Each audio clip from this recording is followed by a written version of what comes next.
Le second tour de la législative partielle dans la deuxième circonscription de la capitale a lieu ce dimanche. Si les chances de victoire sont minces pour la gauche, le Parti socialiste veut néanmoins y enclencher une dynamique pour les municipales de mars.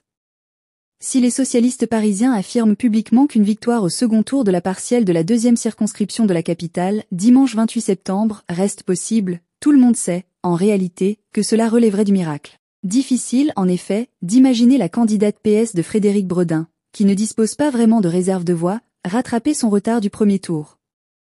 Michel Barnier s'apprête donc à revenir sur les lieux de sa chute. Faut-il s'inquiéter de cet élan de masochisme ? Censuré le 4 décembre 2024, l'éphémère Premier ministre de septembre à décembre 2024 répond par l'ironie. J'ai trouvé cette Assemblée nationale très stimulante, confie-t-il. À 74 ans, la retraite n'est pas d'actualité. Sauf énorme surprise, Barnier doit devenir dimanche le nouveau député de la 2 circonscriptions de Paris, qui englobe le 5e arrondissement et une partie du 6e et du 7e, à l'issue du second tour de la législative partielle.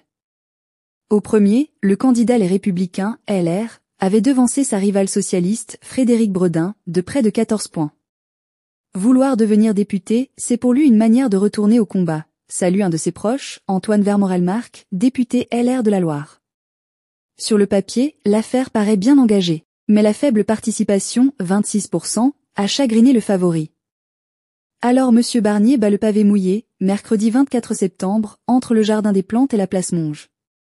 L'avantage avec moi, c'est que comme j'ai un certain parcours, vous pouvez vérifier ce que j'ai fait, dit-il au client d'un café près de la place de l'Émir Abdelkader.